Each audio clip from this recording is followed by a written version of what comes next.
அனுப்பி முடிச்சிருந்துச்சுன்னா லைக் பண்ணுங்க. இன்னைக்கு என்ன நடக்குதுன்னு பார்த்தீங்கன்னா, ஜீவா ஹோட்டலுக்கு வந்து நம்ம கண்மணியோட ஃப்ரெண்டு போறாங்க.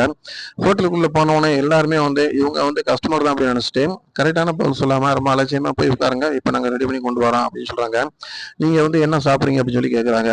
அப்போ இவங்க சொல்ல முயற்சி பண்றாங்க. ஆனா வந்து கண்மணியோட ஃப்ரெண்டு சொல்ல வேணாம், கொஞ்சம் வெயிட் பண்ணுங்க அப்படின்றாங்க. அந்த டைம்ல வந்து ஜீவா அவங்க ஸ்பாட்டுக்கு வந்துடுறாரு. வந்ததுக்கு முன்னாடி அவர் சொல்றாரு, இவங்க வந்து இந்த ஹோட்டலோட பார்ட்னர் அப்படின்னு சொல்றாங்க. எல்லாருமே ரொம்ப ஷாக்காகி போறாங்க. நம்ம அலட்சியமா நடந்தது இவங்க எல்லாமே பார்த்துட்டாங்க அப்படின்ட்டு. இருந்தாலும் கண்மணி ஒவ்வொருத்தவங்களையும் தெரிஞ்சு வச்சிருக்காங்க. அவங்களோட திறமைகளை சொல்லிட்டு நீங்க எல்லாருமே சேர்ந்து ரொம்ப வந்து கரெக்டா ஒரு ஃபாலோ பண்ணீங்கன்னா கண்டிப்பா இந்த ஹோட்டலை வந்து அடுத்த கட்டத்துக்கு கொண்டு போயிடலாம். அவங்களுக்குள்ள சண்டை சச்சரவு இருக்கக்கூடாது. யார் பெஸ்ட்டுங்கிறது பெருசு இல்லை, பெஸ்ட்டாக நம்ம எப்படி கஸ்டமர் கொடுக்குறோம் அப்படிங்கிறது தான் பெஸ்ட் அப்படின்னு நினைக்கிறாங்க. அதே நேரத்தில் வந்து பார்த்தீங்கன்னா எல்லாருமே வந்து ஓகே பண்ணிட்டு சமையலை வந்து ரெடி பண்ணியிருக்காங்க. அந்த டைம்ல வந்து சாப்பிட வரவங்க வந்து சாப்பிடும்போது ரசம் இல்லாமல் போயிடுது. ரொம்ப அப்செட் ஆகிறாங்க. ஸோ அப்போ வந்து கண்மணி வந்து என்னங்க இப்படி சண்டை கொடுக்குறீங்க கிச்சனில், கஸ்டமருக்கு எப்படி நம்ம வந்து கொடுக்குறது அப்படின்னு சொல்லிடுறாங்க. இருந்தாலும் அவங்களோட